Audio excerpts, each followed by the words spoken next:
All right. Can you hear me good? Yeah, I can hear you, mate, yeah. Yeah, I can get you. I got you. We'll turn you up for everyone. Alrighty. God, I'm very zoomed in here. I can't. I've been trying to zoom out, but I can't do it. That's okay. Dude, how are you? I'm good, mate. Yeah, I'm good. Sorry, I've had to delay it a little bit. God, I forgot all about it this morning. So No, that's fine. Yeah. That's all good, bro. Dude, I always love having new people on, and I love doing the podcast. It's one of my favorite things to do. And I'm really glad that I can get you on. Episode 20 is a bit of a milestone. I mean, it's a small one, but it's something. I started this a while back, and I'm really just keen to learn more about more people like in our community, because a lot of people will see your name in the chat, or will see you hanging out, but won't know much about you, or don't know where you're from, what you do, or anything like that. And it's kind of like Twitch can be a little bit like anonymous like that. Like, I talk to everyone in this chat every single day, but it doesn't necessarily mean I know everything about people. And because I try to learn as much as I can, but I only learn what you guys tell me, right? Yeah. And it's the same as if I'm in someone else's chat. Like, they don't know anything about me unless they've either tuned in, or they've asked me a question or two, or because most of the time you'll know that me, like, I'll just be in the chat. I won't really say much. I'll just kind of hang out. Whereas like some people will tell you your life story without you even asking, which is great. But like, I don't know anything unless someone tells me. So, I mean, thanks for coming on. And the first thing I always love to ask the guests and the people that we have on is, dude, why do you game? Why do you stream? Give us a little bit of background on you and what you're all about.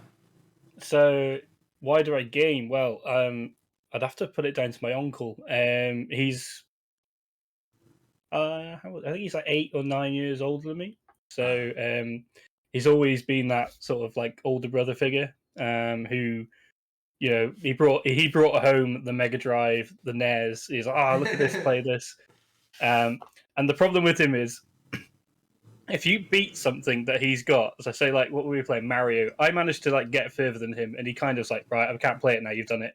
So I used to practice, and I knew if I beat that game, he's given me that game or that console. So we used to do that. So yeah, playing Tetris. Like, I got my Game Boy by smashing Tetris. Nice. But stream wise, actually, he's in the chat. Akai, a friend of mine in real life, who we gamed together. He was streaming, and we were like, we'll give it a go, and it just picked up from there. I've loved it ever since. Yeah. My chill time is playing video games, and it's just great chatting to so many different people from around the world at the same time. So, I mean, if you love playing video games and you've got the equipment to stream, I would highly recommend it. Yeah, it's real therapy too. Like, yeah, like, definitely, yeah. You get on and obviously video gaming for everyone is something that it's like people used to use it as an escape, right? It's an escape from reality sort of situation. You dive into like an adventure game or something like that, and you're in a different world, and you just kind of like focus on that, and then you forget about all your problems sort of situation. I find a lot of people use it for that. But the streaming is like, for me, I know that the streaming for me is one of those things like to have a whole bunch of people come in and just say hello to you every single day. It's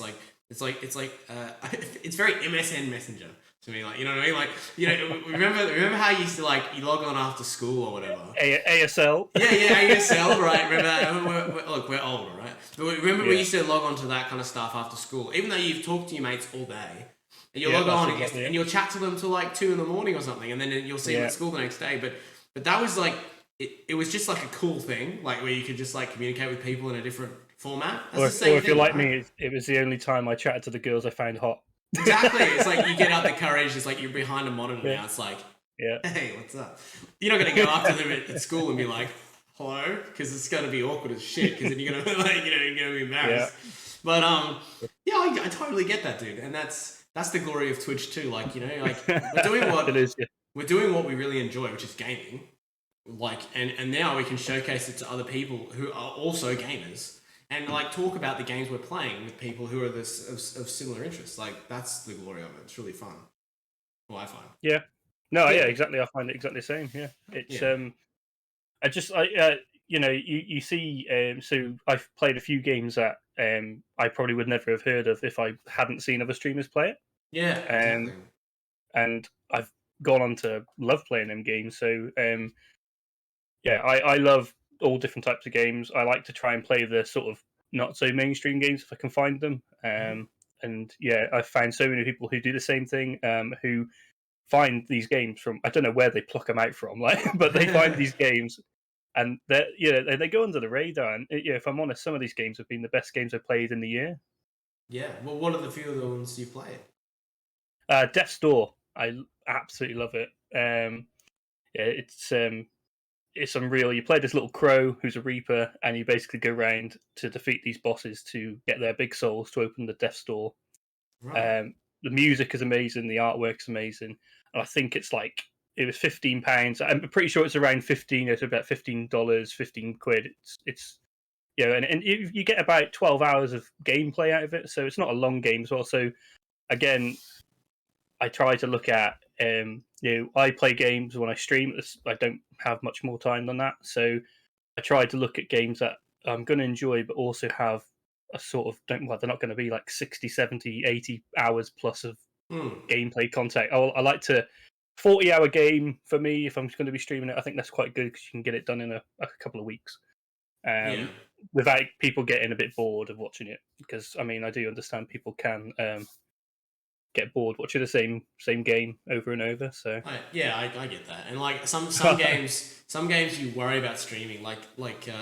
I always worried about streaming games like Fallout or Skyrim and stuff. Like, I love playing them, and I will play them on stream every occasionally. But it's hard because if you weren't there for the previous 10 streams, you have no idea what's going on. Well, that's it. I try and do a recap, but if I'm honest, I forget what I've been doing on it. Yeah, it's true. I totally get that.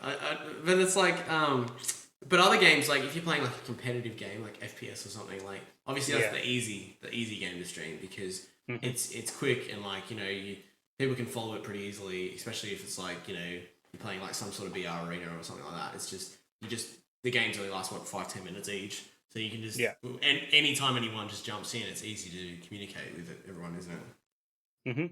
Yeah, I mean, I'll be honest. First person shooter, I'm good at Halo. I'm pretty much crap at everything else. First person shooter. It's just not for you. Yeah, no, I play Warzone with Kai, and I just like to be the cannon fodder. Pretty much, just run out there and go shoot me. Everybody needs a bullet sponge. All right, people underestimate the distraction player. Do you know what I mean? Like, they're not expecting you to run out and run in the opposite direction. This is the thing. Yeah. So like when all the players on the other team look at you, we can shoot them. So there's always a reason for that. Yeah. Yeah, 100%. He's using it as a human shield or something, Yeah, that's me, the human shield. Well, I get it. You gotta have that person in the squad. The other thing I want to ask, tell us a little bit more about yourself. So, like, where are you from? I mean, we know you're from Wales, right? But that's about all we know about you. So maybe give us a little bit of insight into your life and where you're from. So I was just trying to think. I was like, do I make it a good monologue? But I'm not going to do any voices. You can do whatever you like. Yeah, born in 1989, 32. I'm 33 in a couple of months' time. Age. There you go. Yeah. Born and raised in Wales, in a border town, which borders England. I moved away slightly from there. When I say moved away slightly, I'm about 7 miles. And just normal growing up, back when you're allowed to play out on your bikes and, none of this stuff. We used to take our Game Boys to the park and play Pokemon and battle each other with a Battle Link. Those are good days. Yeah, good days. Yeah, take your paper rounds and stuff like that. And then just, general, life's all right quite here. It's very, very rural. Mm-hmm. So I think if I was doing this 10 years ago, streaming wouldn't exist because our internet would be absolutely wank. I just saw Kai say, "Call him a mono." All right, mono. So like mono is like mate for us, like locally. Right. And then we've got like Meg as well. We've got our town's got our own dictionary. Really? Yeah, they've made one that's pretty funny. But yeah, Meg and Mona are our usual slang terms for people. So, because he is a Mona, yeah, he is. I love that. But yeah, so other than that, I've been married. I've been married 10 years this year. Congratulations. Yeah, I don't know where that's gone. And I've recently got a 1-year-old baby girl called Pippa, which we had during lockdown, November last year. Career-wise, I've been, well, how do I put it? I was a telecommunications engineer for the biggest firm in the country. Mm-hmm. So I was going out maintaining and repairing people's broadband. Did that 5 years. Went through the whole lockdown of it, where that was quite a bit of hassle. Having to try and get people's lines fixed. Everyone's working from home and dealing with all that. But I still worked for the same company. I just took a bit of a sideways move to a bit of a health and safety role. Okay. It's cool for me. I enjoy it. I do 4-day week, so I get a day off in a week now. Today's my day off. That's all right. Yeah, it's really, really quite sort of. I really enjoy it. I just drive around, check the poles, the infrastructure, basically the wires are held on. I don't know if you have the same. You'll have like metal poles or wooden poles for the wires. So I have to dig around and make sure they're not decayed, climb them, check everything's all up to scratch for people to work on them. So make sure they're not going to fall down or whatnot. So yeah, get to traipse through fields for miles and carry me ladder, carry me spade, and come back, sit in my van, have a cup of tea, and chill out, and then the stress free days. This all I do every day is that now. I love it. Yeah, that sounds good. Yeah, it's I mean, I do miss some of the other stuff like fixing things and using your brain to think, God, right, okay, how are we going to do this? How does this work in the situation? Yeah. Yeah, but I do. It's having a little kid and just being tired all the time. It's quite nice just to. I feel like I'm on the jolly, if I'm honest. I'm just walking through fields with spades and ladders and just on my own with my podcast on. Yeah. Just chilling. I love that. I do a similar thing because, as you know, like I work as a mechanic, but I work for myself, so I'm always like doing my own thing. I'm always learning things when I'm working because not necessarily about the job, because I've been doing the job that long. It's kind of like second nature now. So I just listen to podcasts all day. It's great. That's it. It's it's great. It keeps you, because you're on your own. You need some sort of company. I mean, I do have people with me and stuff sometimes. But it's really enjoyable. And then that's sort of me in a nutshell, really. I married a girl from down south. So we go down to Devon quite a lot, but that's me. Sounds like a good life, mate. Sounds like a good life. So, it's all right. What's it like being a dad? Tiring, mate.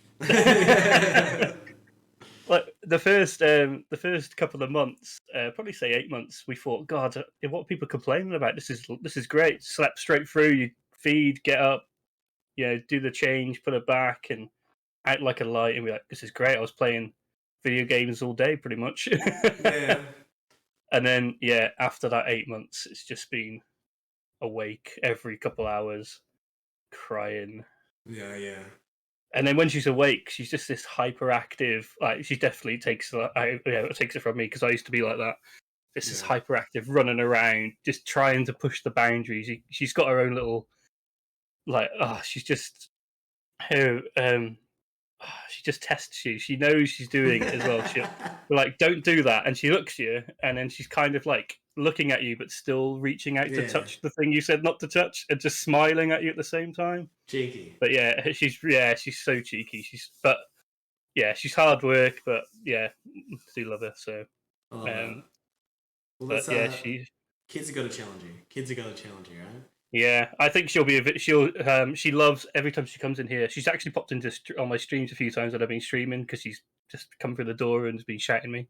But she loves all the lights, and I've got a spare controller that's got nothing in, and she holds it, and she just sits there just like looking at it and then banging it around. But I think she'll enjoy it. I think she's going to be a bit of both of us. She'll like video games, but she'll also like the outdoors. And my wife is a farrier, so she works for horses, puts all their shoes on.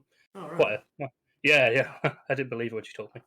You're like, is that a real job? Well, I knew it was a real job, but Someone's I was gonna like, do it. I didn't expect. I mean, if you saw my wife, she's like 5'4", 5'5", nothing Right. to her really, and she's there like bringing these horses' legs up and shoeing them, and so the fair play to her. Take my hat off to her. She is awesome at her job. Awesome. So yeah, she spends a lot of time with the horses doing that as well. So I think she'll be a bit of both, which is cool. Yeah. Me, I got nothing to do with horses. If I'm honest, I don't really like horses. That's fair enough. I'm not a big horse fan either, to be honest. No. That's good though. Well, look, I mean, this is the thing. Like when you find someone who you spend 10 years with, right? And you learn more about them every single day, right? Like even 10 years on, and then when you first started dating her and she said I'm a farrier, and you're just like, look, like I don't like horses, but I'm excited to learn. Yeah, that's exactly it. Yeah, that's good. I mean, it'd be boring if she was also a phone technician, right? Yeah, well, and I think that's where some people go wrong. Like if I give advice to people, I always say it's like I've had friends who they meet someone and they're just solely like everything they do is together. Like we do things together, obviously, but we also do quite a few things apart, and I think that's what makes relationships work. You've got your own thing, so you chat about that as well. Like my wife hates gaming. She doesn't hate it. She likes playing Mario Kart, but she's like, I've got other things I can do. Yeah. We play Mario Kart sort of maybe once a month, maybe on a Sunday. Yeah. I haven't played for a while, but we used to play like that, and I used to just destroy her on it. So it's probably why she doesn't want to play.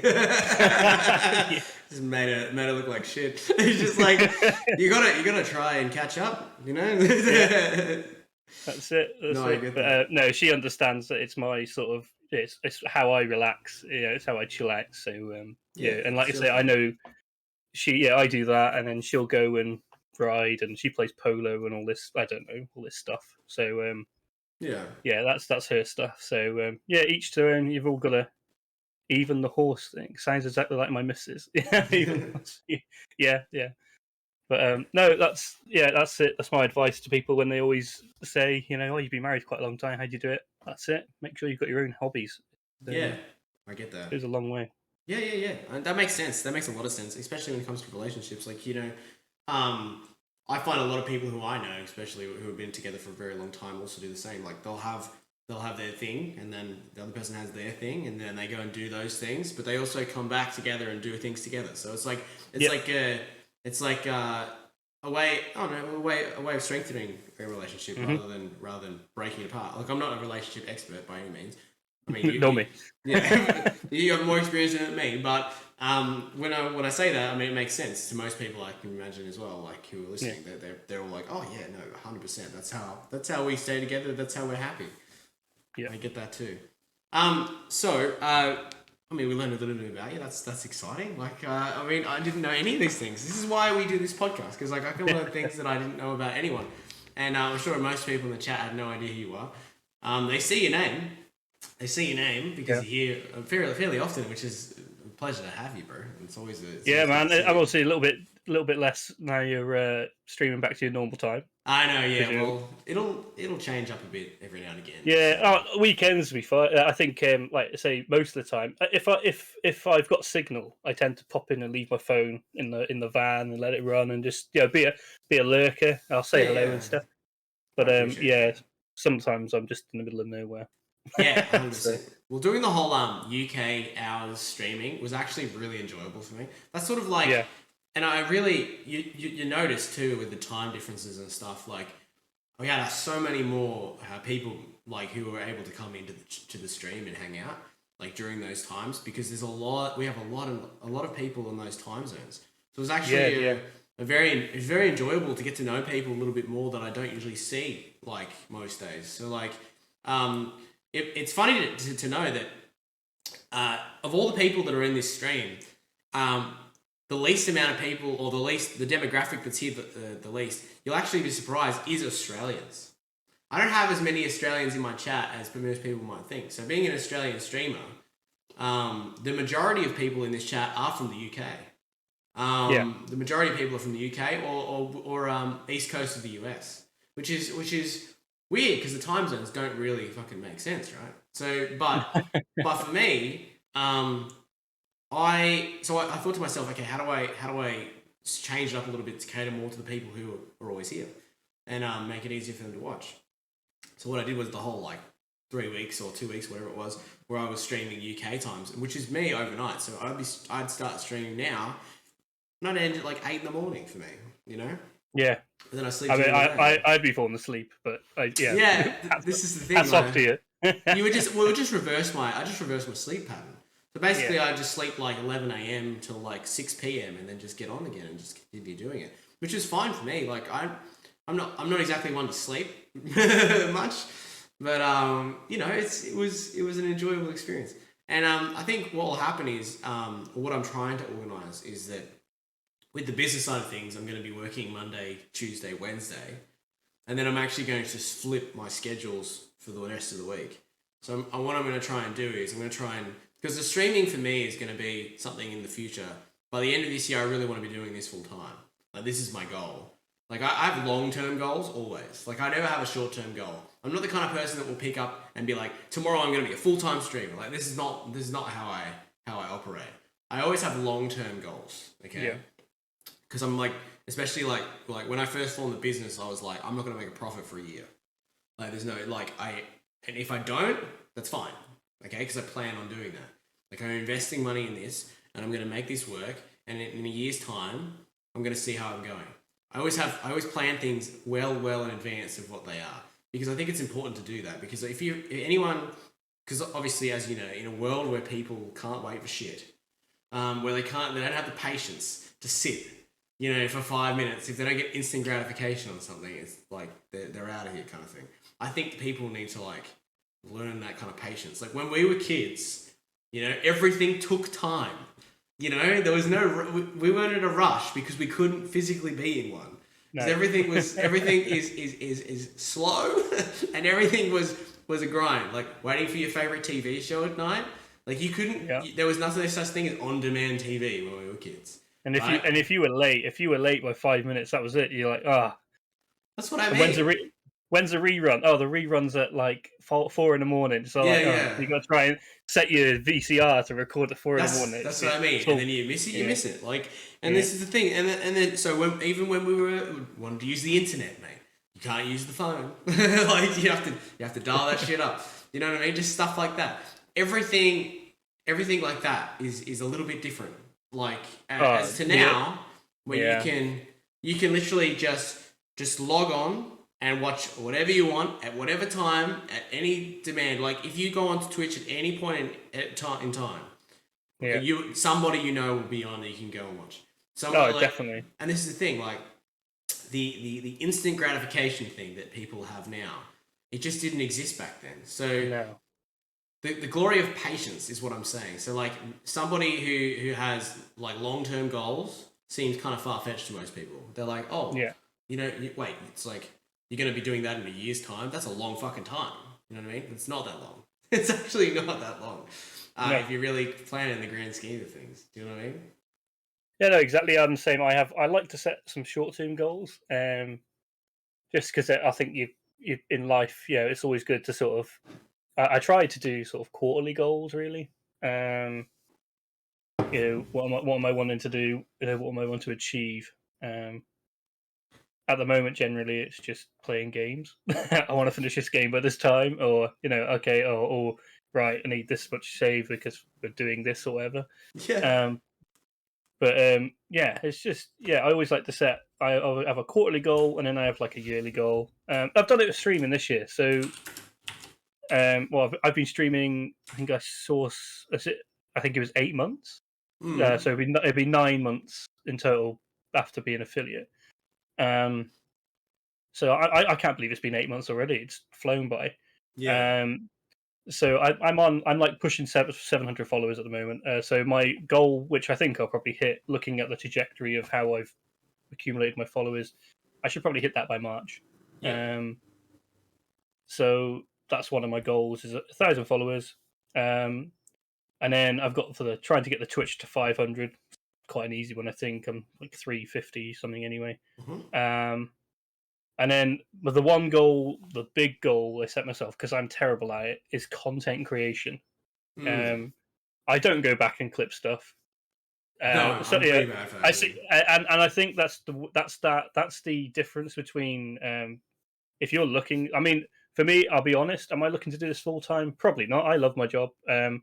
I do love playing video games, but if it turned around and it happened, then by all means, yes. But I'm quite happy with how it's running. I like to just chill out, talk to a few people, and it's not pressure for me. You haven't got that pressure of like, God, do I need to? How is my content being taken?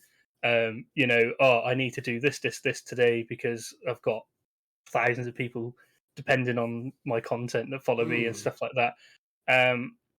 It's that worry as well if you go full time that you've got to make so much money. You've got to pay your bills, haven't you? So there is that as well. And then a lot of people like I read into it. I certainly look into it. What would I do if it happened? And like I say, a lot of people to get to that, to jump that gap, is content creation, getting your videos out there, stuff like that. And having a side sort of hustle, I guess, or job. A lot of people do Etsy and things like that. They make stuff, or they have they've taken a part of their old job that and then done something with that on the side, some freelance and things like that. So you've got to look into that. That's my advice to people if they're looking to do that. Is you can't just solely rely, because you could be 3-4 months full time, making a killing and being awesome, hundreds of viewers and subs are galore and everything, and then the next month they could just drop. So people could just go, I'm done, and that's it. So you've always got to think, right, if that happened, what would I do? Yeah, what's the backup plan? 100%, I agree, and that's why the long-term goals are important, because you need to make sure you set all these things up for yourself. Do you know what I mean? So I just saw Mr. Grumpy say we look like twins. Yeah, I saw that. It was funny as fuck.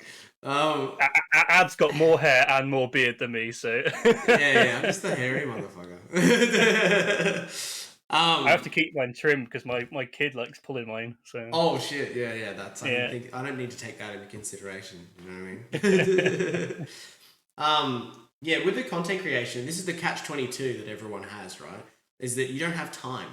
So to have time to make content, I mean, everybody can create time to do things if they need to. Yeah, right? Of course. But when you have a full-time job, right, and you stream and you game and you do all these things, content creation takes us the back step because you don't feel like it's as important as all the other things.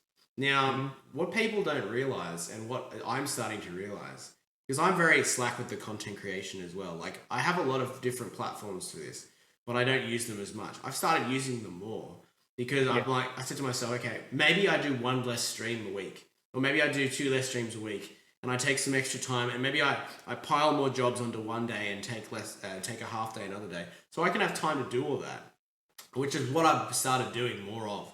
Because after doing the whole thing where I was streaming every day, like with the UK stuff, and I was doing all the extra hours for you guys, I had time to do all this content creation, and it really took off, because I had time to do it. Now, so you got to allocate time to do all these things. They're all important individually. So what people don't realize is, if you grow on Twitch, right, that means you grow on other platforms because you can use Twitch to grow those platforms. It's the same as if you have 10,000 followers on Twitter and you have 100 followers on Twitch, I can guarantee you the Twitter is going to get you more followers because you have more followers on that platform. So if you have so many platforms you can use, so many, okay? There's you don't have to have the same 4 platforms. You can have 10 different ones on, if you look into it enough. And every single one of those platforms is going to help you grow the platform you want to grow, because they all grow together. It's all about figuring out where's your most sort Where's of your base? interaction, and then driving them to where you want them to go Correct. next. And then so like say if you it's like you said, Twitter, go to Twitch, and then Twitch, go to YouTube. So or you could go Twitter, Discord, Twitch, YouTube. Because if you've got a Discord channel, that's where you advertise yourself. Really, if you've got your own Discord channel, that's what it's all about. It's about networking and channel and advertising yourself. So you're focusing them from Twitter to Discord, which then is where all your Twitch and YouTube content is. So they're going to go to Twitch to see you live, and then like the YouTube is what your little bits afterwards. Yeah. But yeah, I would say I've been recently been looking into it a little bit more and just seeing, it's good to know, and that's like just the next step, because I feel like, again, another thing, turn your numbers off. That's I used to think, I wouldn't be bothered about the numbers, I'm just doing it for fun. But then like you do get the odd stream where it's just quiet. Of course. You can hear the tumbleweed. Dude, I still get streams like that all the time. Like, and this is the thing. Like, I never have my numbers on ever. Like, I could be talking to one person, I could be talking to 100 people. I wouldn't even fucking know. Well, that's it. Exactly. I turn the numbers off, and I feel I've then watched back my videos, and I feel that my interaction with the chat is consistent then, because I'm not looking at it and going, I'm feeling a bit disheartened or a bit down because you got yourself.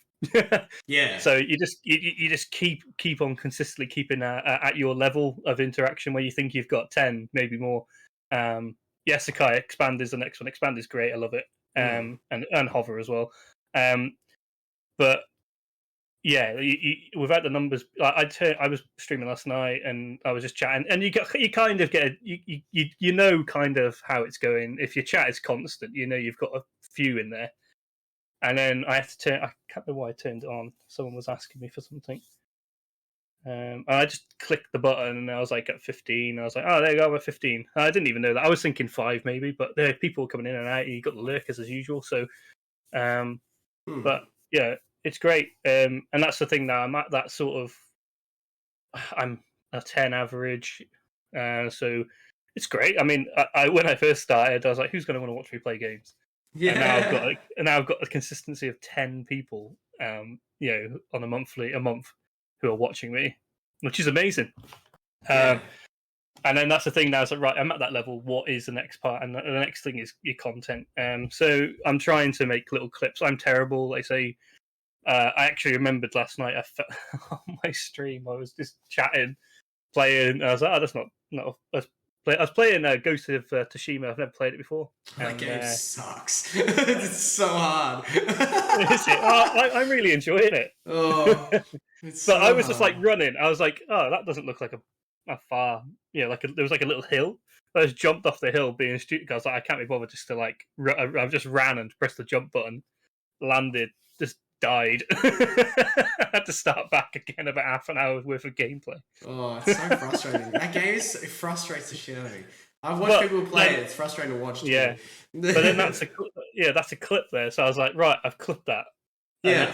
So that's one bit of content. So some people might not think that your content is clippable, but like what you think might be average, someone else could find it brilliant.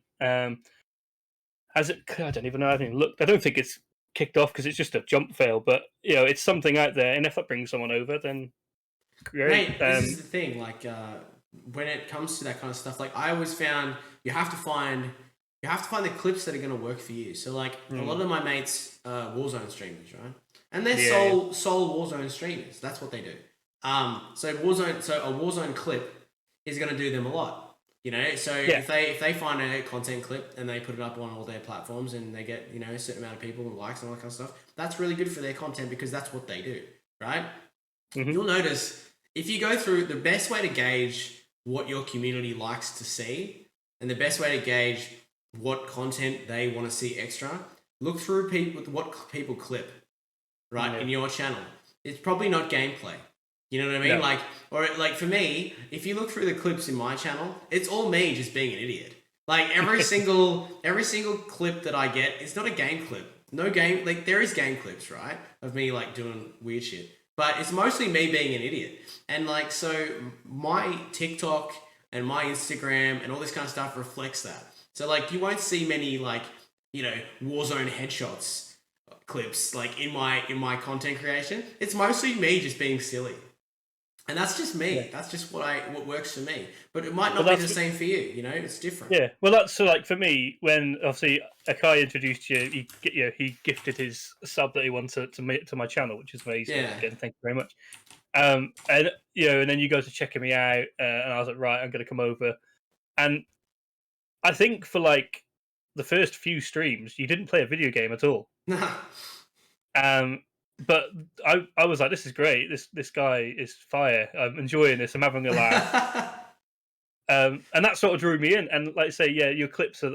I mean, are you being stupid or silly? Yes, probably. But it's funny, and you're a nice guy as well. So it comes together. And I think a lot of everyone in the chat would agree with me. It's just yeah, I think you could just chat shit for hours and we'd still be here. You didn't have to play video games at all. And again, that's also another thing I've noticed with. So I was looking through like this hover. So I tag the game that I'm playing, and one of the things I've noticed is a lot of people are just putting just chatting. Yeah. So I think it's a bit broken in that sense, in that people aren't actually searching video games.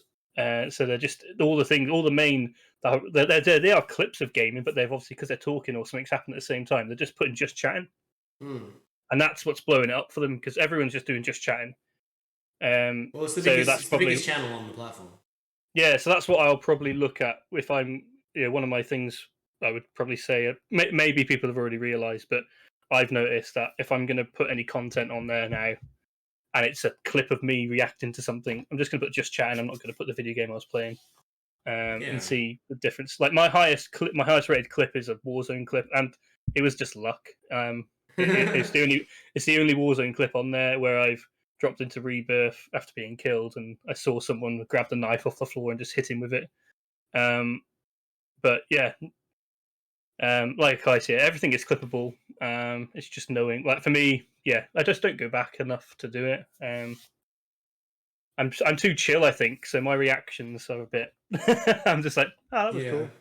I do the same thing though. Like how some people hit a shot or something and they'll just go nuts. My reactions are so like mediocre. Like I did a YouTube video a little while back where basically we were playing Rebirth, and I flew back in.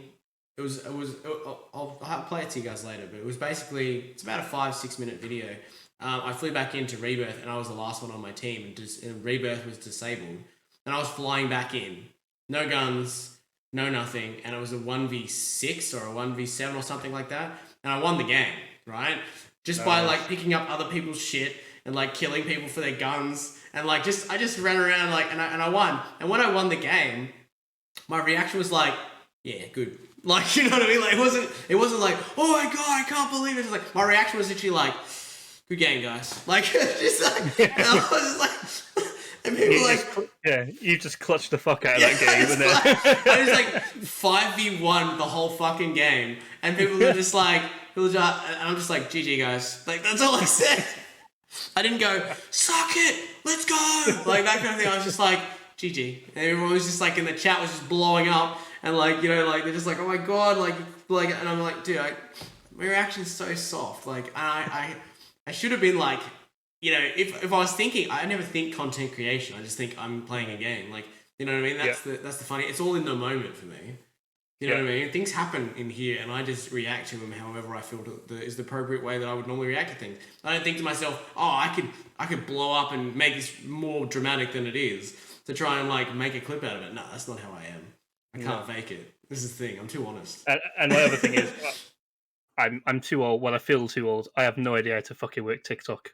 Dude, it is a clusterfuck. I'm gonna be honest with you. Like... Sorry, Lizzo. I'm gonna do this now when I drink.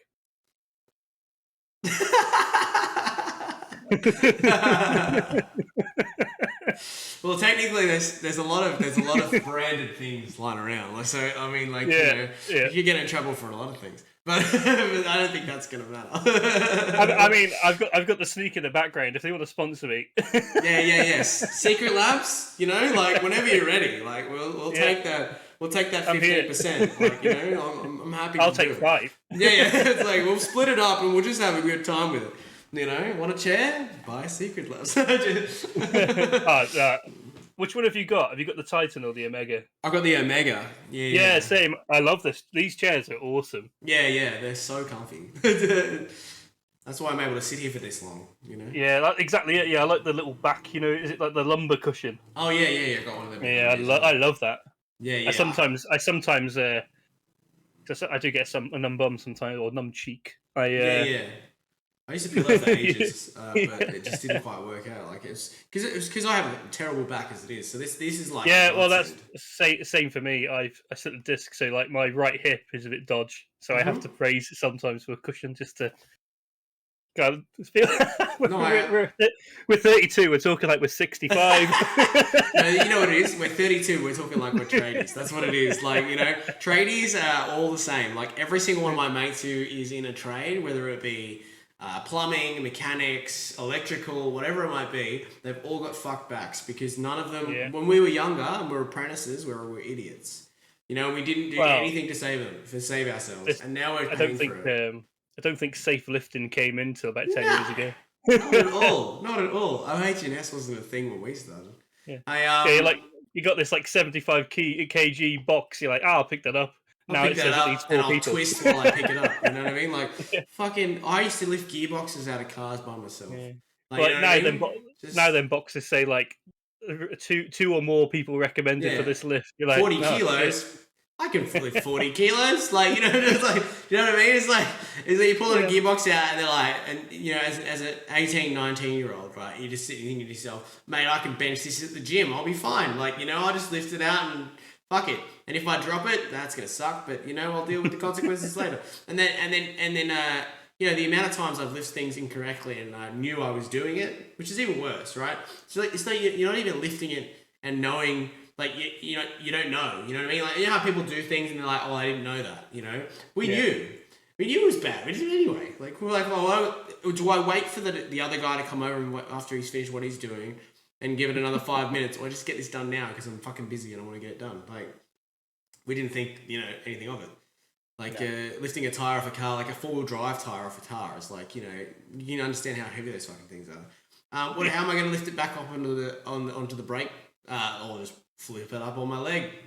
You know what I mean? Like, I bet, like, as well as just lifting, I bet how many times you've like tried throwing that at your mate just for yeah, exactly. It's like, catch. It's like just stupid shit, man. Like, and I look back at a lot of the things that I did when I was younger, and I say I'm younger, but like it was like 10, 12 years ago, whatever it might be, and I don't regret it, but But I can understand that I probably should have done it a different way. Probably would have saved myself a world of pain, but it is what it is. Do you get like back sciatica and stuff like that too? Or? Well, I've got I get trapped nerve sometimes. So I go and have a look at that. And I'm just a walking. Like my mates take the mick out of me when I play. I'm always injured. Like I used to do a lot of running when I was younger, so my knees are shot. I've torn both my groins playing football, and then so and I'm pretty sure the reason why I have the problem with my back is because I had my sister-in-law's wedding. Like I did it on my birthday playing football on the AstroTurf, and then my sister-in-law's wedding was like 2 days later. Right. And she was like, I'm not having crutches in my photos. So I was hobbling around with this just hobbling around. I was trying to heal it and it didn't heal properly, and I think that's why my alignment is still wrong. So I'm paying for it, but groins are the worst. Oh yeah. That's the real pain. They're hard. Well, they're hard to sort of strengthen after they've gone as well, and that's they lead. Generally, you tend to injure yourself more trying to strengthen them. So. So did you play a lot of football when you were younger, or? Yeah. Yeah. Not anymore. I retired at 30. I retired way earlier than that, so you did well. Yeah. So thanks, Wags. I appreciate that. Thank you very much. Oh yeah, absolutely, guys. Again, if you're not following Ridges, please go give him a follow. He's as you can 21 away from 700. There you go. See, sneaky. So anybody who wants to give Ridges a follow, I'm sure he will greatly appreciate it.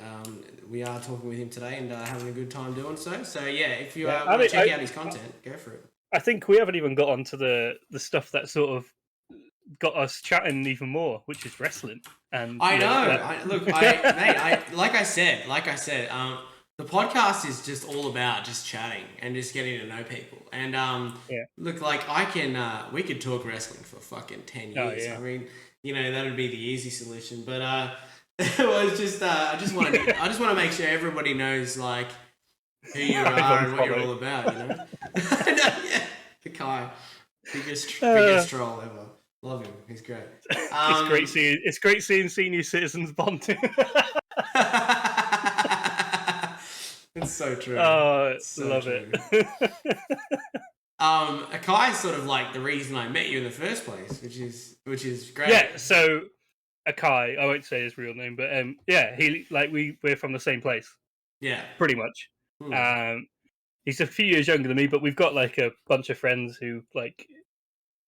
Well, yeah, we're all sort of linked. So, like one of my best mates, his younger brother is Akai's mate. So, but we've all like played football together, hanged out. We all love video games. So, we've got a difference in age, but we chill out and hang out quite a lot. So, yeah, it's that's how we know each other. So, and like you say, play video games as well. So. Yeah. Well, what happened was, and I'll give this story just in case people don't know it. Last month we were doing what's called spin the wheel, and I'd like to do spin the wheel maybe once a month because I like to keep it like I don't want to do it too much, okay? Because spin the wheel can get a little bit messy, but it can also be a hell of a lot of fun, and it takes a lot of planning and energy on my behalf as well. Which I love to do it though. It's real fun and it's really interactive and it's really enjoyable, and the chat loves it. Like the community always loves to spin the wheel, and it's a bit of a laugh for everyone. And also usually means that I get fairly drunk, which is I'm fine with because I mean, you know me, like love a good drink. But what happened was basically I decided I was trying to think of different things to put on the wheel, and I was thinking to myself, what is something I can do that's more interactive for people, and we might actually be able to go and meet some new people, because one of my favorite things to do on this channel is to meet new channels while I'm live. And I like to explore other people's content while we're live, because the more we interact with each other. Shut up, Annalise. the more we interact with each other. I'm just going to get some oil now. Yeah. This is the It's not my channel. Yeah. We're just going to switch over to only. No, I'm joking. But the more we interact with each other in our community and get to know each other, the better experiences we'll have as a whole, right? And so I'm thinking to myself, okay, for the new people that come in, such as people like Strangle and people like Akai and stuff like that, the people that come in and I get to know about them and learn about them more, the more I enjoy this. This is another reason why we do this podcast. And so what I decided to put on the wheel is because I like to give back to the community as well and give as much support as I can to others. So basically what I said was, okay, we're going to do a part on the wheel where I gift a sub to a channel of your choice, right? It might be your own channel. It might be someone who we already know, but it might be someone new. And I'm more than happy to do that because, and I said to people, try and pick someone who's live, because I'd love to meet someone new. We'll spend 10 minutes with them to see what they're all about and get to know them. Anyway, so Akai spun the wheel and he got that, and he picked you. And so he picked you for obvious reasons that are apparent to me now, because obviously you guys are mates. But I didn't know anything about you. I'd never met you. I'd never been to your channel. So basically he said, okay, let's go in here and, let's check out Ridges. And I'm like, all right, typed in Ridges, put you up on the screen. So you were playing Halo, and you were at that, the first boss in the game that I played the other day, which is actually not too bad, but it's just really annoying. Like with the hammer. And I was just like, And I just thought to myself, oh, okay, this is cool. I love this game too. We just finished that game on stream too, which is like, I'd played that game the week before. and we went from start to finish. It was fucking awesome. It's like, because I'm a massive Halo fan, and basically, Same. I came into your my- chat. Oh yeah, 100%, dude. I have a fucking Halo helmet next to me, like, you know, do you know what I mean? So yeah, we came into your chat and I got chatting with you and we gifted you the sub and everything, and dude, as soon as we started chatting and started talking and stuff, I was like, yeah, this is gonna work out really well, because like you were very similar to what I was talking about, and very similar like when it comes to myself, to be honest. Like I was just like, this guy's like, I think I'm gonna be back in his chat, you know, and hang out with him pretty often. Obviously time difference is hard, but I've tried my best to get there. And anyway, so like and then after later on when you finished stream, you then raided in to my channel. I was like, this is kind of cool, like what the fuck? And he just started throwing subs around like it was no tomorrow. And I'm just like, dude, this is not why I did that. Like, you know, I didn't gift your sub and come into your channel because I wanted you to give me stuff back. Like, you know what I mean? But it seemed to be like, it was just like watching you. Like I was following you once you come into my channel, I had you up and I was watching it, and you were just going into people, and like I mean, I don't know if you know how nice that is. Like you're just going into people, and then just like I was having a good stream, it was okay, and like pop it gives you that uplift, and just like, oh my god, someone's like popped in who I've never heard. This is amazing. And then to see you with your viewers just like showing my content, and then like I had you up tabbed on the other screen, and I could just see you going into other people's as well. I thought, this is really cool, and I got a lot of time for that, so that's why I raided you in. I was like, you know what, this guy's got something here. So I wanted just to give back. I like to give back. I'm in a lot of people's streams. I always try to give an hour at least, 100%. just so it counts. And like sometimes you can tell people, it's a bit. You can see the numbers, but there's nothing going on. Yeah. So just kind of, I like to just sometimes go in there. Like one of my main things I do is if like there'll be like, you know, when like you need the 3 for a hype train. I see quite a lot of people. I always think, I might not have even said anything. I'm just there watching, and I might have just said hi, and they've like missed it. Yeah. And then they're waiting. I'm like, I'll wait for a little bit, and then I was like, nah, this isn't gonna happen. So just to get, and then it blows up for them, and like that makes their stream, you know. It's just things like that. I like to just pop in and just I do that too. It's funny. Like it's just, the thing for me is too, like I always you know, a lot of people will be watching the people they want to watch, which is, you know, fantastic. They're supporting the streamers they love. But a lot of people will be watching people with a lot of viewers and stuff too. Like I kind of like going into people's streams who are in this community have like 1 viewer or maybe 2 viewers and just chatting with them for like hours. Like that's why I look to. If I'm looking to raid out, the first thing I look at is, have I got anyone who I know is not affiliated? They're my number 1 pick, and then it's right. Who's got less than 5 viewers? Yeah. See that I see it in the regard that I would have loved if someone did that for me. Yeah, exactly. That's the same. Yeah, I'm thinking like I always still remember when I was just like with 2 or 3 people, like, or even just myself, and I'm thinking, and you get raided, even if it's raided by 2 people. That's 2 people who weren't in your stream. Mm-hmm. You know, and for me, it's not the amount of viewers you get raided with; it's the thought. Yes. So that like you're thinking, wow, you've actually looked at who you're going to raid, and you've decided to choose me. So that's like why either you like me as a person, you like my content, and you think I'm worth a raid. So, and 9 times out of 10, I'm back in there. The next time they're live for pretty much the whole stream, chatting and making it active and dropping stuff and just 100%, because they appreciate it a lot. So but you gotta start somewhere too. Like people we all started with 1 viewer. Yeah, you know, we all started with 1 viewer playing a game. Well, we all know the affiliate grind, like how much of a grind that is. Damn, that's hard work. Yeah, took forever. And this is the thing. This is why this channel, like, I love this community so much, is because we created something special here, and we can use that to help others when it comes to that kind of stuff. Because like I would have loved when I was an affiliate or when I was going for affiliate, I would have loved to find a channel either like this. Or like a channel that has a few more extra people in it who I can get to know and actually get to like communicate with, I didn't really know how Twitch worked much because I'd never really been on it. So I was kind of like, I didn't discover like the whole networking aspect of it until late. But if I had, I feel like I would have been an affiliate and done all these kind of things a lot quicker. But in saying that, I appreciate the experience because now I know like I can help others in that regard too. So like when I see someone, streaming to one person but is in this chat every single day, I think to myself, you know what, that's the person I'm going to go hang out with. That's the person I'm going to go talk to, and then if circumstance presents itself, that's the person I'm going to raid at the end of the day because then I can help them, and maybe if out of, say we raided someone who has 1 viewer with 20 viewers, even if one of those people decide to go back to that stream, that's a successful raid. Yeah, so like, exactly. I don't expect 20 people to go stay and like chat with that person for hours and hours. But even if one person stays in that chat and or goes back to that chat another day, that's a successful raid to me. Yeah, I say that to everyone. I say that to everyone in this chat as well. Like, if you're streaming and like you have a raid of 100 people, right? 100 people are not coming back to that stream. Out of the 100 people that just came in, 50 of them are probably lurking. Out of those 50 people that are actually in the chat, 25 of them, might stick around for less than an hour.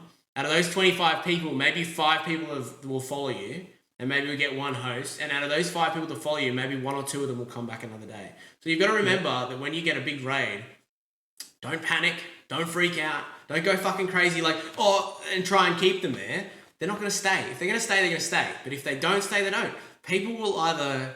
But it's up to people to make that decision. Like, you have... They say you have 10 seconds or 20 seconds when someone raids you with a big raid to engage with people enough for them to stay. Yeah. I don't think that's true.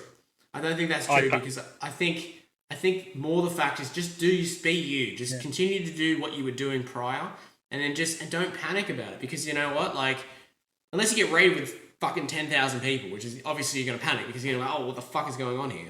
But I got raided by 441. I absolutely shit myself. This is what I mean. But like the reaction's part of your natural way of being too. Like, if you see the number and you see that and you freak out, that's just you. Yeah. That's just your natural reaction to it, right? Well, and the fact that they literally broke my stream. That'll happen too, because your stream, like, the Streamlabs is garbage. It's so bad.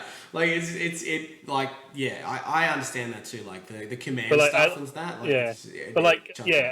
With that, I was playing. I wasn't even playing. I was chilling out playing Guardians of the Galaxy, and again, that raid was just random as hell. I was chatting to a guy on Discord in the day. Who was in another channel I was in. We just got chatting about games and stuff, and then so he turned out to be a mod for this really successful Irish streamer. Yeah. Who has 2K viewers pretty much every day. And then he decided to raid. They were voting, and he said, "Oh, we need to raid this guy." So I watched it back, and then he looks at my channel. I'm playing Guardians of the Galaxy, just chilling out, having a bit of a good laugh with a few people. I think I had 5 people in there. And then I just have this message saying incoming, and I think, oh, okay, we got a raid or something. Someone's coming in with 1 or 2 people, and it just flooded. 441, smashed all my goals, and like you said, people stayed, and you get your lurkers who are staying and stuff. I think I managed to retain just over 100, and then I used that and I raided someone who, for me, so Kai obviously got me started, and then I joined another group with a Kai we're in, which is done by a husband and wife who play Warzone together. And honestly, I've got a lot of time from the Mr. and Mrs. P. And I raided back to her with over 100 people, and that was as the first person, and the only person that was in my head was, are they both online? They've helped me so much. I need to go back and give back to them, and and they blew them up as well. They couldn't believe it, and but it was insane. I was just lost for words when it all happened, and I mean, if I'm honest, I don't know how people engage with that many people. I was just stressed the whole time. I was like, Jesus Christ. I think you just got to read what you can. I see people, I have a couple of mates who have really high viewers and stuff, and they manage it by nitpicking a bit. Like you've got to just pick. You can't read everything when there's that many people in the chat. You know what I mean? Like, but you can still engage with the community and still chat with everyone, but you just gotta pick out the bits and pieces. Now, if we were to have that many people in this chat, I'd probably take out a lot of commands. Because then I can actually read the chat correctly. Like, this chat gets hard to read a lot of times because the commands are like... I got a lot of commands in the chat, which is fine. I think it's great. I think it's fucking awesome. But if we were having like 100 and 200 people talking at the same time, you'd have to probably cut back on that kind of stuff. Do you know what I mean? Because you did a cut, yeah. Yeah. But yeah, no, it really displays what type of person you are for the people watching.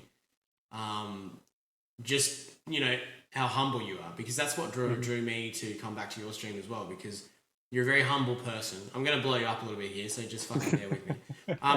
You're a very humble person. You're very, very, you know, you're just an easy mannered dude. Like, you don't stress about too much, you know, you just kind of go with the flow sort of situation kind of person. And that's sort of me too. I kind of like that. And I enjoy your content for that reason, because you're always very, very humble, and people come in and you say hello to them and you enjoy their company, and it doesn't matter whether you have 1 or 10 or 20 or whatever it might be, people in the chat, you're always got time for everyone. And that's what and that's what drew me to your channel to come back, you know, after seeing you initially. And then for you to come and raid again and give the love, like it was such a simple thing. Like, you didn't have to do that, you know, but you did, because you believe in like returning the favor that the person gave to you, and that's a, like, you don't find that very often on this platform, and I find that's really nice to see, you know. And I mean, the people in this community are all the same in that regard. I find, like, the people that are attracted to this channel or attracted to your channel, they're going to be a similar elk, you know what I mean? Yeah. And you want to attract those kind of people, because those are the kind of people you'll be friends with forever, or you'll be able to chat with forever, because the reflection of your community is a reflection on others as well. I think that's a great thing.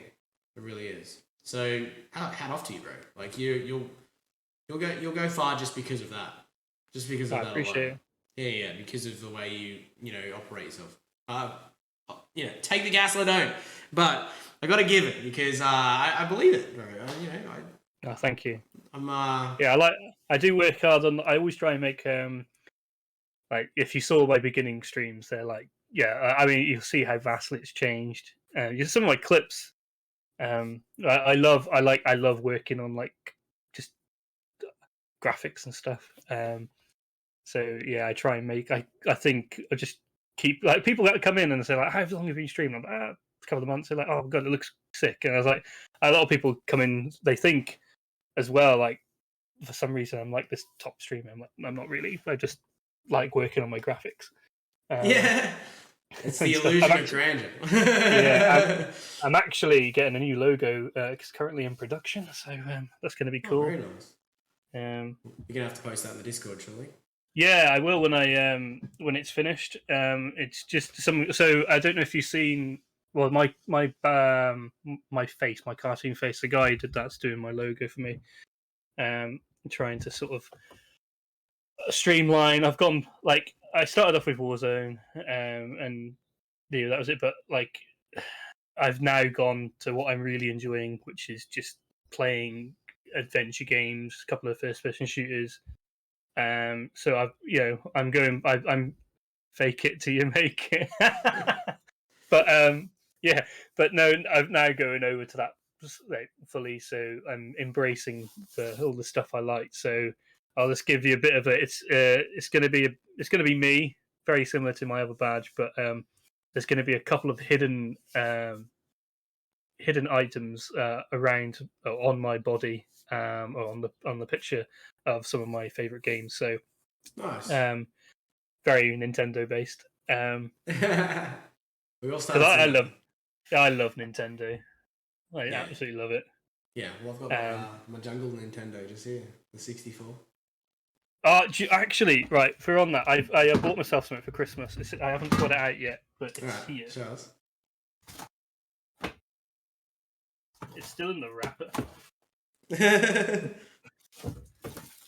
I have here I don't know if you're going to be able to see. I'm looking at it now.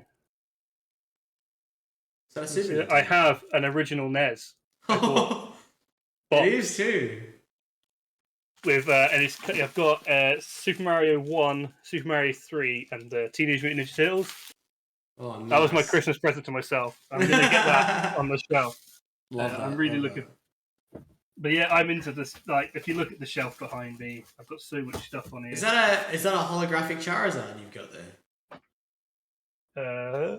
Yeah. So yeah, this is one of the originals. Yeah. So just push it the other way for a sec. I can't see it. Oh, hang on. Why is my camera so? I'll point it directly. Yeah. Wow. That's cool. Light. So, they're worth a lot of money, aren't they? It's only a 3. I think it's worth a couple £100. Yeah, nice. Dude, like, it's funny. Not worth like $4,000 or whatever. Oh yeah, you think back, right, when we were kids, and then you probably did this too. You know how you trade your Pokemon cards with your mates. And yeah, on my Charizard was in my back. I kept it in my back pocket. It was like I couldn't get that. I've still got it. It's all worn off. It's just all the that's on there. The shiny Charizard bit is all creased to shit. Yeah, yeah. And everything else is just fallen off. I've still got it in my mum and dad's house, I think. But yeah, I love that though. Like I just remember back when I was in school and we used to trade all the cards, and I think all the cards that I gave away, I'm just like, why the fuck did I do that? And now, because you look at all of them now, and Pokemon's like, of all the things that stood the test of time, Pokemon cards is now revamping again. So I find that fascinating because this is like 2 generations removed, and now they're bringing back Pokemon cards again, and it's still massive. Like, even remember the Pokemon Go was a massive thing. Like when we were kids, it was Pokemon on your Game Boy. Like it's wild how it's lasted since 93 or whatever it was when it started. 98 it was. 98, yeah. So that's crazy, right? It was it's just, but it's lasted for that long. Yeah, it's never stopped. I stopped collecting for it, but I've got tons of fucking Pokemon cards here. My whole shelf to my right is jam packed with them. Yeah, I have got a few more PSAs and stuff. Yeah, I have thousands of the original ones too. Like, they're just sitting in a box. I am generally a big kid, so other than Pokemon and Turtles and Mario and Sonic, my next big thing is if you can see him. Power Ranger? Power Rangers, yeah, love it. Nice. Dude, I remember when I was a kid, I had a red Power Ranger outfit when I was a kid. Fucking awesome. Oh, we just had a question actually. What's it say? What's the game you play the most, play the least, and what game are you looking forward to? Oh, it's a big question. That is. What's the game I play the most? Probably say it's Pokemon. I mean, I play a lot of Pokemon. Off stream. Yeah, any of the games like Sword and Shield, I play quite a lot offline. But yeah, I'm currently playing. I mean, I stream the new one, but every week. I know.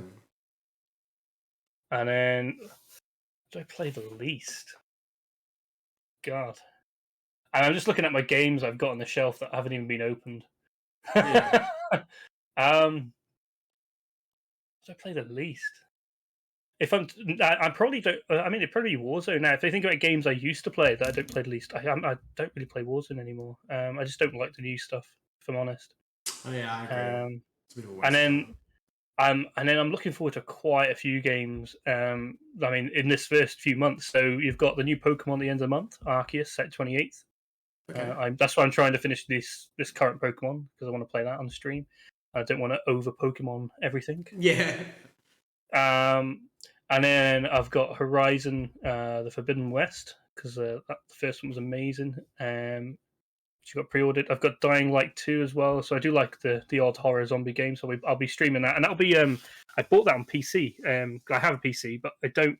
Being a console gamer, I just find the shift over. I just don't. I don't want to do it. I don't know why. It's just. Yeah. Yeah. There's that, and then What else have I got? There's 4 games I've got pre. Oh, Elden Ring, because I'm a Souls fan. Oh, yep. So yeah, we'll be playing that. Good titles. I was the game I most look forward to, the game I loved the most in recent gaming has been Halo. I was looking forward to Halo, like you wouldn't believe. Like I grew up playing Halo. I love Halo. Yeah. Like there's not, like, as you can understand, it's one of those games that I could go back and play. I've gone back and played Halo 1, 2, and 3 over and over and over and over again, to the point where like I could like draw the map in my head. Like it's going back to when you were saying about dial-up. So yeah, and people not waiting for stuff now.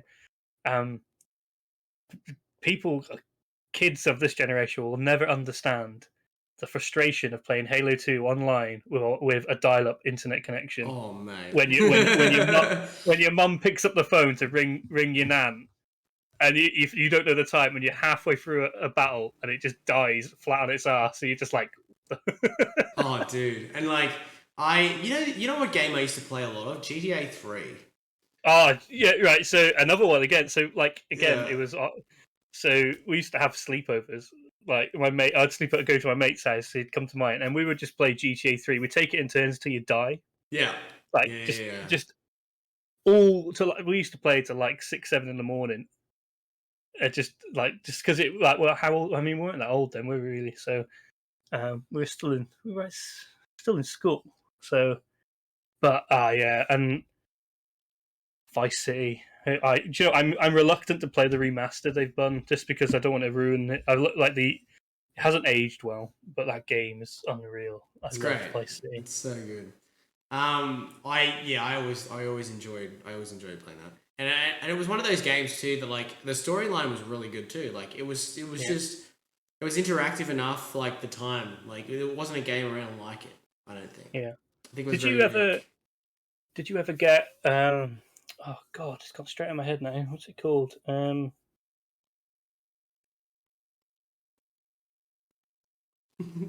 Crap! I had it in my head. That's alright. I'll come back to you. I'm sure. Yeah, we'll come back to it. I remember it. It was similar to GTA, but it was London based. Oh, okay. Oh yeah, I know which game you're talking about, but it's not the Getaway, was it? Maybe someone in the chat will know. I'm just gonna say, I think it might be the Getaway. Yeah. Maybe it was. Yeah, I think so. And you could drive all the minis and stuff. Yeah, that's it. Yeah, that was the one, wasn't it? Yeah, the Getaway. That's it. Yeah. That was a good game. That was class. That was lots of fun. Yeah, and what I really liked on that, the guns and stuff on that were really good. Like it was really well done. The other game I love to play, and what made me love that kind of genre of games, the third person sort of situation. Saints Row was really good. Saints Row. Do you know what? I just bought the last Saints Row game on the Switch over Christmas because it was £1. Oh yeah. Saints Row 3 was such a good game. Yeah. Like I love that game. I can go back and play that game anytime. It's just so funny, isn't it? Like I say, it's just silly. Stupid. Like, you used to go around with a dildo thing. Yeah, the dildo bat. The dildo bat was the best. You just like run around and just fucking smack people, and you have that perk where like you can hit people and they fly away. Yeah. So like I just be running through crowds and just smashing people with this giant dildo bat, and they just fly as you hit them. It's just boom, boom, and it fucking flail around and shit. Like it was so funny, dude. Yeah. Like that game was basically just a parody of GTA. Like it was like Like GTA was the serious side of things, which is hardly to say because GTA was not that serious. Yeah. But then like weren't you like the president of the last one as well? Oh yeah, you were the president, and then the aliens invaded. Yeah, and then everything became a simulation. Like it was just like it was so funny, bro. Like it's just a great game. The other thing, okay, so besides gaming and besides all the things that we've talked about, and I appreciate you. Again, I appreciate you doing the podcast. Oh, no, it's a pleasure, really. It's an enjoyable experience. I want to touch. We have to talk about wrestling. We have to. Yeah, definitely. We have to talk about wrestling, and I talk wrestling with a lot of my guests because a lot of us love wrestling. But the first thing we bonded over, and the first thing we started talking about was wrestling. What's the memory Everybody has one. What was the thing that you watched when you were a kid or growing up or whatever it was that sticks in your memory when it comes to wrestling that defined it for you? So, like for me, first watching wrestling was watching with my granddad. Just the UK stuff that was on TV. It was just like it used to be on a Saturday, but then he managed to get a VHS of WrestleMania 3, Oh yeah, and like so it was very that was Andre the Giant, wasn't it? yeah. So for me, like the UK stuff was cool, but like when I saw this video, he's like, I've got this, and I saw like Hulk Hogan on the front. I was like, oh my god, like these So guys are like cool. superheroes, and we watched it, and I was just hooked. It was so over the top, and like for a kid, it was mind blowing. Yeah. And then like I obviously didn't get to watch it like weekly or whatever, but we'd get other tapes and things like that, and I ended up watching them all. And like then I was a massive fan of the Ultimate Warrior. He was just like unreal, batshit crazy, but super strong. And, but yeah, for me, them early leading up to the Attitude Era was like I used to watch the videotapes all the time, like all the In Your Houses and stuff. So my favorite wrestler is Bret Hart. He is a legend. I used to love him when he was a tag team. The Hitman. Yeah, the Hitman. I've had the pleasure of meeting him. He's really, really nice guy. But yeah, so and then after that, I mean, who else can it be other than Stone Cold Steve Austin? Yeah, he's my favorite by far. Yeah, so like I love, and a lot of people like the stuff he did during like the with The Rock and stuff. My favorite stuff is when he was becoming Stone Cold Steve Austin, Oh yeah, the king of the ring, the speech. Yeah. I had the VHS for Christmas. It was the beginning. Was it the beginning of Stone Cold? And I watched that so many times.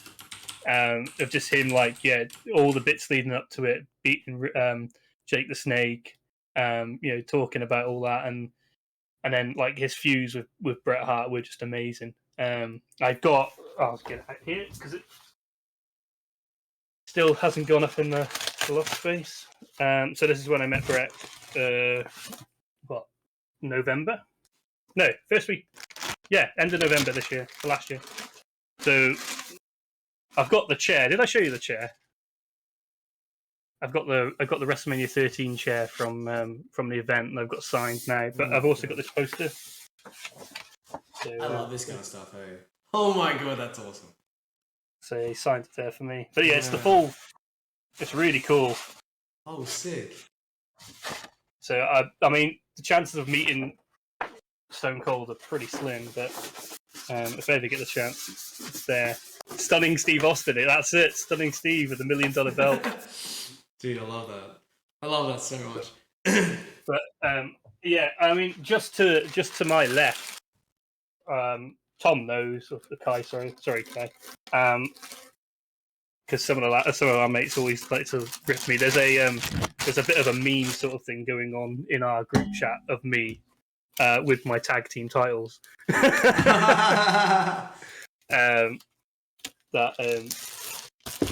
Yeah, let's go. But yeah, I have a glass case, a cabinet of belts here.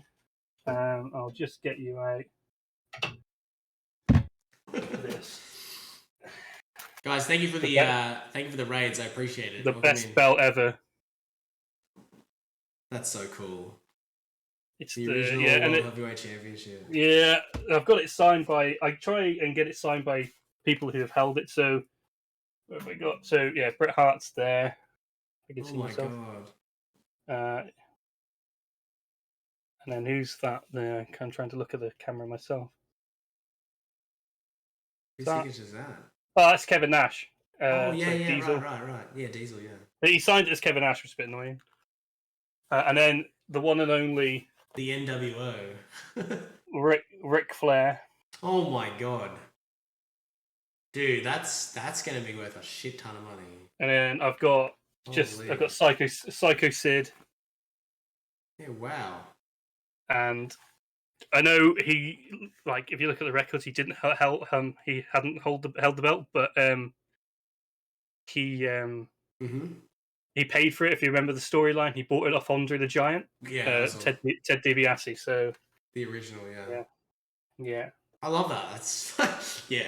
No, I'm not gonna lie, Annalise. I've got a pretty like rock hard boner right now for this stuff. I'm pretty fucking excited about it. Not gonna lie. But so that's like my favorite belt. Because also, if I met Steve Austin, that would be signed. My poster would be signed. The chair would be signed, and that would be my WrestleMania 13 like wall up there. I've got 16 belts. 16? Yeah. What the fuck? 16 belts. Yeah, but I've only got 5 out in display. Oh, wow. So the next one. So my like my 5 all-time wrestlers is Bret Hart, Stone Cold, The Undertaker, Edge, and Shawn Michaels. It's a great list. Yeah, that's it. Yeah. So talking about that, this is like my other holy grail. Oh yeah, the spinner belt. The Edge rated R Superstar spinner belt, which weighs a ton. Oh wow, that's so cool. Sorry, Akai, I just off the hook there. I forgot about that. I said your real name. That's all good. Just before we continue, Pancakes and Chill and Schmalzy, I really appreciate you guys bringing your communities in as always. Schmalzy, you've rated me twice in 2 days. I don't know what's going on with that. I don't know whether you know this, Schmalzy, but we have planned out. You are going to be one of the next podcast guests, so I really enjoy you coming in, and I appreciate you coming in. So for everyone who doesn't know already, we have spoken about it prior, and we are going to get it planned out. And me and Schmalzy are going to do, hopefully, episode 21 next week. We're going to organise it and see how we go with that.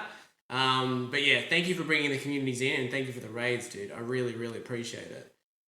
He raided yesterday and he raided today, which is insane. And yesterday's raid was fucking insanely ridiculous. It was like 50-something people. So, I mean, I really appreciate you coming in, dude. So we only thought it was a national raid. Yeah, dude, and I love that. That is so nice. Like, you didn't have to. You could have raided anyone else, but you came here. And Pancakes and Chill. By the way, I don't know whether you guys know this. Pancakes and Chill and Schmalzy. I met Pancakes and Chill yesterday. I was in your stream today, Pancakes and Chill. I don't know whether you know that or not. You probably see me in the user list. I got you tabbed over here. So I was watching you and watching Schmalzy do the podcast as well. So it was kind of interesting to. It's like a double thing. So like we've got one going and you've got one going, and then all of a sudden you come over here. So that's very appropriate and very awesome of you to do that. So I can't wait to yeah.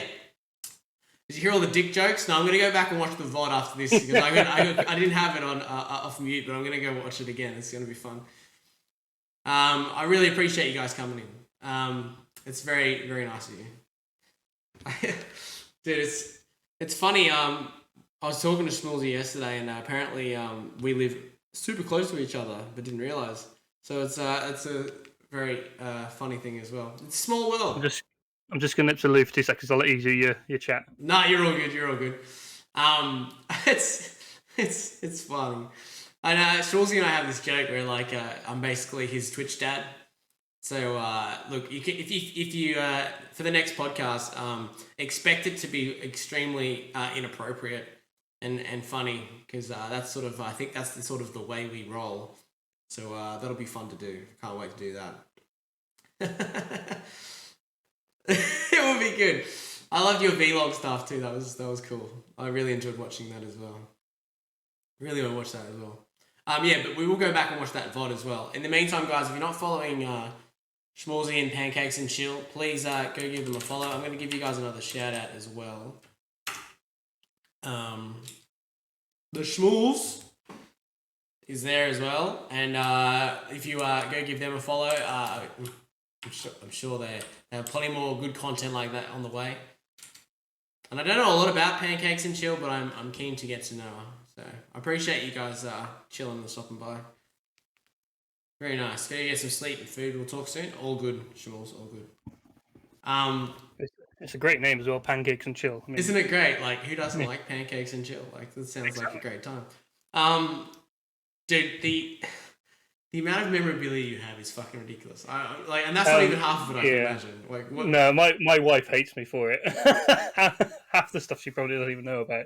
Yeah, I know, but that's the thing. That's your thing, though. That's your thing. Like, I love the stuff that I have. Like, this is like, but I'm a minimalist. Like, I don't really collect a lot of things. So, like, my house is pretty simple in that aspect. Like, I have a lot of things that I've kept over the years, but not a lot of things that aren't significant. So, like, if it's something that I find that's like not that, I mean, it's not that sentimental to me, I'll just throw it away. Like, I'm not that kind of person that hoards things or keeps a lot of things, and I don't buy a lot of things because I don't really feel like I'm not someone who like will go, oh, you know, I have seen things that I love that I'll buy. Don't get me wrong, but like things that are statues or memorabilia or stuff like that, I really won't buy a lot of those things unless I really, really want it. Do you know what I mean? I don't have the need to buy that kind of stuff. Like there's stuff that I've seen online. I'm like, oh, that'd look really cool, just hanging up right over here. But I've stopped myself from buying it for so many reasons. Oh no, I do. I like for belts. It was the same. I was like, oh yeah, I'll just get this one, and then I was like, oh yeah, that was cool. And then I suddenly realised how much I had, and I was like, shit.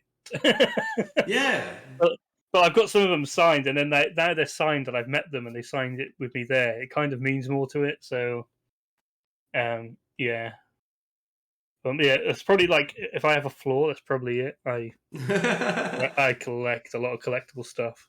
Yeah. But like saying that, some of my collectible stuff I sold and made like I showed my wife when I was like, there's some stuff I was going through with like Star Wars things, and I think I sold them all. And I made like $2,000. Oh, wow. She's like, you made $2,000 off like 10 figures. I was like, yeah, because I knew they were worth it. I had all the boxes and everything. And she's like, okay, I don't mind you collecting some of them as long as they're going to get some value back. I was like, yeah, pretty much do, because I keep everything. My attic has got boxes full of like, they're all just, even my boxes are like protected, and so there's not damage and stuff like that. So yeah, oh dude, like I have, I used to collect a lot of things when I was younger. So like, obviously Pokemon cards was one of the big things. Yeah. I have a massive Tarzo collection, like huge. Like I have books and books and books of Tarzos. Like that used to be my thing that I used to collect. I used to collect them out of the chip packets. I used to buy them at the shops. Like I used to buy them in the blister packs. I used to, like every time there was a promotion, like a cross promotion of any kind, I would buy every single one. Like I have all the Simpsons ones. I have all the original Looney Tunes ones. I have all the Cheeto ones. Wow. Dragon Ball Z ones. The Looney Tune ones used to get in the crisps, didn't you? Yeah. I didn't even eat the crisps. I would just buy them. Do you know what I mean? So like I was just obsessed like with these things, and I have so many. Like it's wild how many I have, and then like, but that was used to be my thing. Like I was always collect, and they weren't expensive. Do you know what I mean? Like, you know, when you buy Pokemon cards and blister packs, they used to be cheap, but now they're not cheap. You know what I mean? Like you can't afford to buy them all the time. And like I think they're like five quid now. I think. Yeah, that's what I mean. But then like when I was younger, I used to always the Tarzos were cheap because they come in a $1 chip packet. You know, or you would be able to buy the pack. You could buy 10 for like $3 or something. Like so, I would just go ahead and go and get as many as humanly possible and collect them all. Mm-hmm.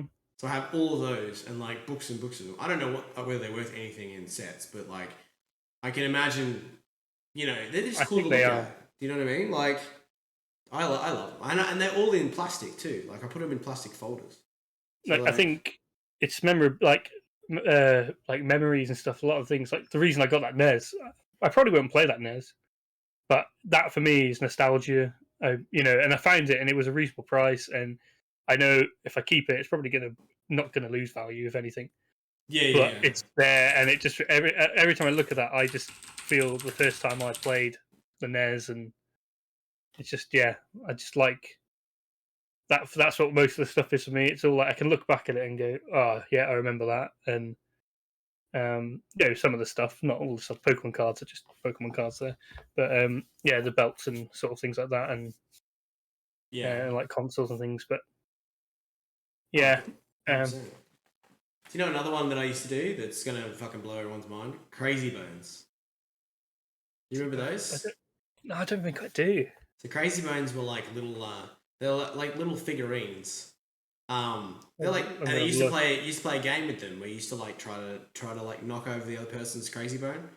She used to flick them at each other, basically. Used to knock each other's bones over. What? Yeah. But we were kids. Like, that could probably be the name of something else. But you know what I mean? Like, no, I do remember them. Yeah, they're like little. Yeah, I can see the picture of them there. Like yeah.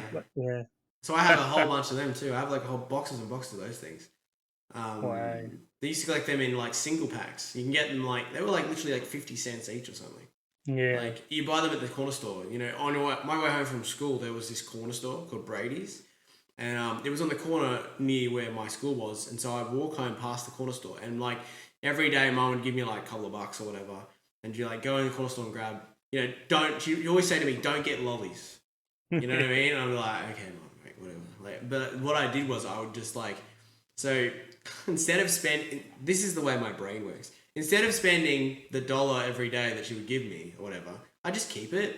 And so then like maybe 2 or 3 weeks later, I'd have like $35 or whatever. So then I'd go to the corner store on a Friday afternoon and I'd get a can of Coke, I'd get a packet of chips, and then I'd get like a whole bunch of collectible stuff. So like if they were selling blister packs of like DBZ cards, or Pokemon cards or whatever, and I get some of them, and then I get a couple of Crazy Bones, and I come home with this whole bag of shit. And Mum be like, how did you get all that? And I'm like, well, I just haven't used any of the money you give me. Like, and Mum would just laugh because she'd be like, that is something you would do, isn't it? Like, instead of like taking the $1 and getting a can of Coke every day or whatever it might be, I would just spend it all like 3 weeks later on a whole bunch of stuff that I was waiting for. Like, I used to do the same. Yeah. I used to like.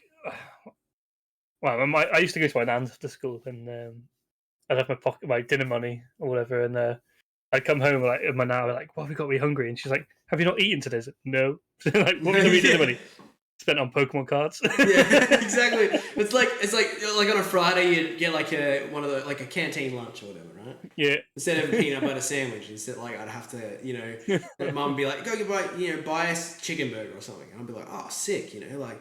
But then instead of buying it, I'd probably buy like something simple like a pie or something, and then use the extra money on something else. It's just like it's funny, like, and I know Mum knew exactly what I was doing. Like, she's not stupid. Like, she would just be like, yeah, he's just hoarding it all because he wants to do something else with it. Like, I remember like some this lad in school had Pokemon Yellow, and I was saving up to get it, and I always remember trading him a shiny Gyarados and a couple other cards, and he gave me the game. I just remember I was like, that's like 40 quid. He's like, he's like, I don't like this game. I was like, oh, I'm saving up because I'll trade it for some cards. I was like, oh god, he's gonna want everything. He's like, I'll have your Gyarados and a few other cards. I was like, yeah, okay. Seems like a bargain. Yeah, no. So we did some stupid shit with you in your school like that. Oh yeah. I mean, I remember when I was younger, I used to have a PlayStation 1. I used to come home and play Tony Hawk Pro Skater. That was one of my favorite games. My god, what a game. That was one of the greatest games ever made. The soundtrack. Oh, it was just brilliant. Yeah. And I can remember all the songs too. Like, that's wild. And like, between that and Crash Bandicoot, like the original Crash Bandicoot, that was always another game that I used to play a lot. But then PS1 was game changer. Did you ever like? I don't know if we should talk about it, but like I'm pretty sure everyone who had a PlayStation 1 probably did this. You used to get it chipped. So like people, so like burn CDs. I had like a CD case for the games. Oh yeah, 100%. Like you find somebody like, yeah, I'll burn you the new game for £4. Sweet. Yeah, it's like, I mean, well, this is the thing. Yeah, it used to be make money. It used to be a no-no. Like, it used to be a no-no, right? But like nowadays, I mean, people wouldn't even care. I don't think. Like, it's more like piracy used to be like the massive thing. Piracy used to be as bad as like stealing. Like like remember when back in like the days of LimeWire and back in the days of video piracy and downloading movies that took 17,000 years to download. Like, and wow. But this is the thing, like, everyone was like, oh my god, it's so taboo, you can't do that, it's against the law and all this kind of stuff. People do it now and they're just like, yeah, whatever. Like, do you know what I mean? Like, and it's less. Like, obviously, it's probably still a crime, but like, it's less apparent nowadays than it used to be. Like, when you used to do it, you used to be like, oh fuck, I'm gonna get in trouble. And we used to stress about it. But nowadays, people just do it, and they're like, oh whatever, who cares if it's available and it's there? Why not?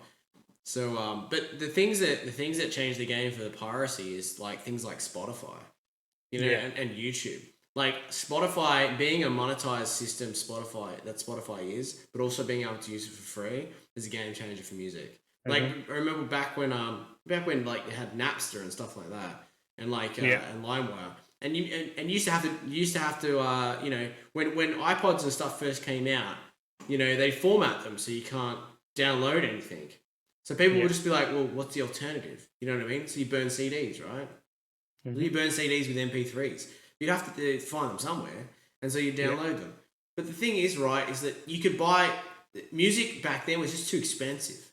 Like, so like you buy a CD, dude, an album with 10 songs on it was like $30. Do you know what I mean? Oh, like, really? Yeah, you can't, like, it's too expensive. Like, it used to be about 10 to 15. Right? Yeah, so like a brand new, if someone released a new album, it would be for me or for us, it used to be like $30. And like, you know, and to buy the album, obviously you go out and buy the album of your favorite artist or whatever. But at the same time, like if you wanted, but you could, like, CDs got to the point where you could download, you could burn like 50 songs onto them, right? Yeah. And that, you know, for people who owned a Discman or whatever, that was a game changer. You know, for people who couldn't afford an iPod, because iPods are fucking expensive. They were really expensive. Like they were like hundreds and hundreds and hundreds of dollars. You know, I remember going. So I went and I had again a phase that sort of didn't you know, work itself into anything. I got mini discs. Yeah, dude, that came and went real quick, didn't it? Yeah, you know, that was a waste of money, dude. You know, a funny story about that kind of media. That being a mechanic, right, and knowing a lot about cars because it's basically what I do. One of the craziest things I ever learned about Audis originally. So the original Audis in the 90s, Audi started to sort of take off a little bit because Audi is basically just like the glorified Volkswagen. It was like the luxury Volkswagen model, right? And Audi jumped on media early on when it came to SD cards, right? SD cards, Audi SD cards they thought that was the future. Okay, mini disc and SD cards was the future of media for them. That's what they thought, right? It's the same as Microsoft with 3.5-inch floppy, right? They thought that was the future of media back then. That's how stupid that is, but you know, back then that's what they thought. And like, so Audi started to adopt all the SD card stuff in all of their cars. Right? And they started to phase out all the other types of media. So like tape, they phased out tape and they phased out CD and stuff like that. And they thought this would take off, and it died. Right? So now you have all these cars, and they still use it. Like they bought all of the rights and stuff to it all. So now you see a lot of Audis will have SD card slots over USB, which is wild. You can still do that, I suppose. Like, I mean, they are still used in certain media like camera and you know, and even the Switch uses SD cards for memory.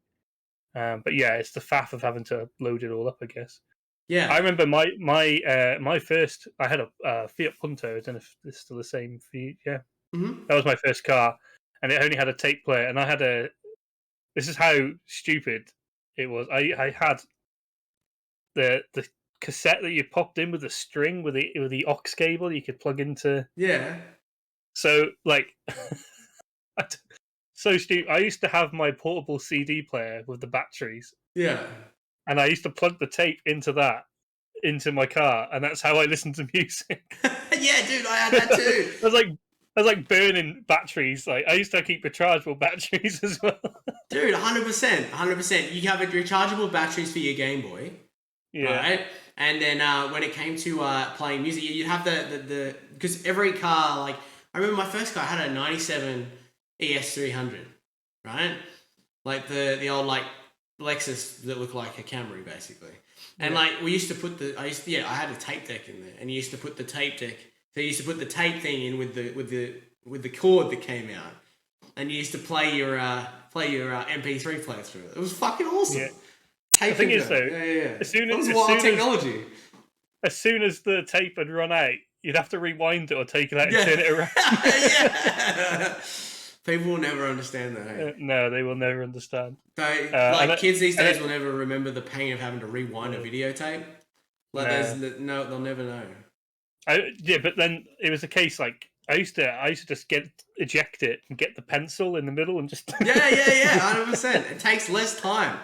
Yeah, I want to watch that bit 10 seconds ago again. Yeah, dude, that's fucking awesome. It's like you remember when you used to take the video back to the video store and they used to get the shits because you didn't rewind the tape. Yeah, they used to start charging you. Yeah, they charge you because you didn't rewind the tape correctly. You'd be like, well, fuck, I don't care. Like, I've watched it. Like, why the fuck do I have to do it? No, that was... People in here say we're talking OAP. Yeah. This was like, when was that tape deck was like mid-2000s for me. Yeah, it wasn't even that long ago. This is the wild part about technology, right? Is technology has gone so far. Like this fucking thing right here. Like this thing right here, this didn't exist when we were kids. There's no such thing as a smartphone. Like people will never know the fucking struggles. Like we used to go to internet cafes, play games. Like we used to we had flip phones that didn't work correctly. Like we could only have a limited amount of characters in a text message. Like, people will never understand this. Yes, we get it. It's 22 years ago. Yeah.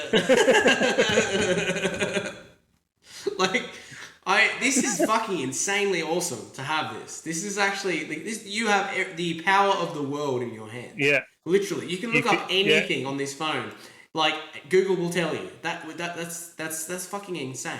The only thing I have to say, and I do take a day where I just leave. I just leave my phone. Is problem with these phones is, and I think this is what leads to a lot of people with stress and stuff, is you get a work phone and you're constantly at work because you can do everything from it. And I think that's where today, like I say, you can get everything done and stuff. But yeah, it's they're great, but they can also be Yeah, I think the greatest, like Annalise has just said, I think the greatest thing when we were kids is we didn't have it. No, to be honest, I used to take some money. Well, actually, again, talking about getting given money, I used to go out to my friends. I got given money to use a payphone. Yeah, but I used to do the callback, so it gets charged to the person who answers. 1-800 reverse. Yeah. I used to keep the money for sweets and shit, and just start. But then I got a pager. My parents got me a pager to let me know because I used to work nights and stuff. So they'd be like, "So I knew where I was going. So you go to your nan's this afternoon or whatever, or you. We'll be back home at this time or whatnot." So they got me a pager, and that was so weird. I felt so like little beeper going off. Yeah, dude, pages, man. Oh my god. All right, we're getting really weird now. Like we're diving into a rabbit hole that's gonna cause a lot of people some brain pain. So especially when it comes to relating to things, I think a lot of people in this chat can relate to what we're saying, but a lot of people are just gonna be like, these old fucks are just talking about the stupidest shit I ever heard. We could talk about this shit all day. That's what I love about it, though. It's amazing. Dude, it's been a fucking pleasure. It really has. We could talk for literally 10 hours, and I would have no problem. Yeah, easily. Dude, I'm so glad we got to do this. I'm so glad. Yeah, I've really enjoyed it. It's been class. Yeah. And dude, any time you wanna do it again, you'll let me know. I'm more than happy. We've got so much. We've just touched on the surface of wrestling, really. No, don't. We could do that for a whole thing, just a wrestling podcast. Maybe we could get a few of us on and do a wrestling. That'd be cool. We could, yeah. Or maybe we could get, because I got a whole bunch of people. Like we can get Reese and Rebel on. And you, and these are the people I watch wrestling with now. Like, we do a lot of Discord stuff where we watch like pay-per-views and stuff. So I'll have to let you know and we'll do it together. So I mean, we'll watch AEW wrestling pay-per-views and stuff on. Yeah, to be honest, at the moment that's the only thing I'm watching. It's classed. It's really good. The WWE stuff's 20. It's gone down the rabbit hole of all the rest of the. Yeah. It's just not very good to watch anymore. But yeah, I had the pleasure of again when I met Bret Hart, I met Kenny Omega and Britt Baker in November. Really? So, wow. Yeah. Hang on, I've got it here somewhere. We have to see this now. Yeah, here we go. Got some photos.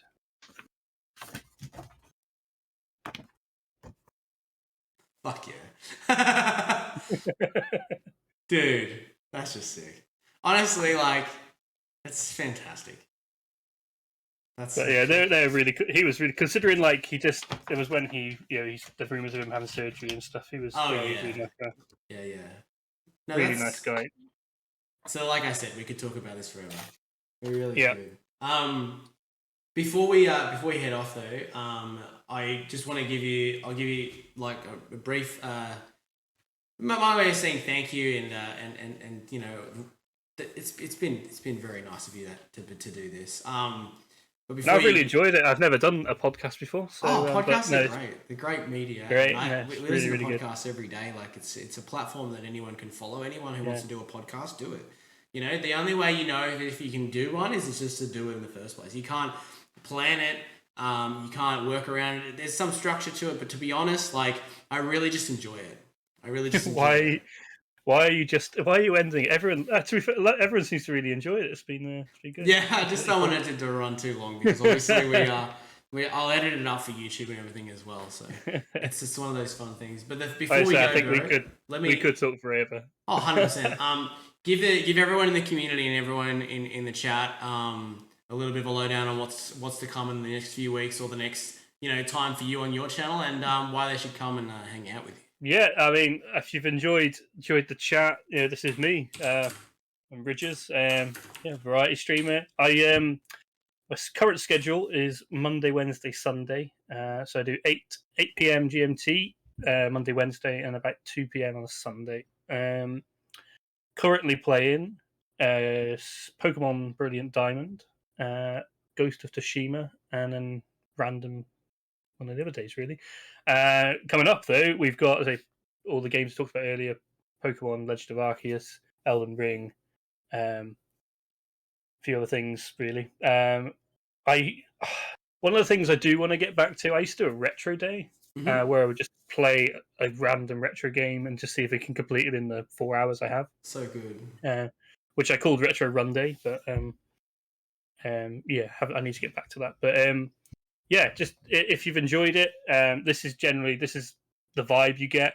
Chilled out, we chat, we talk about rubbish, and we enjoy video games. So I'm currently like 20. I think I was like 21 away from 700, maybe a bit more, a bit less now actually. But I've got some goals for the year. I want to hit 1,000 followers if I can, and the most outrageous one, which because we were talking earlier about having one like ridiculous goal.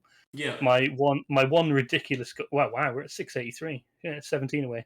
Thank you guys. My one ridiculous goal, which is 1,000 subs in a year. Yeah, you could do that. I just thought I went the 1K. I was like went for the 1K club. I was like, right, do you know what? This is probably ridiculous, but I just put it out there. So yeah, they're my goals for the year, really.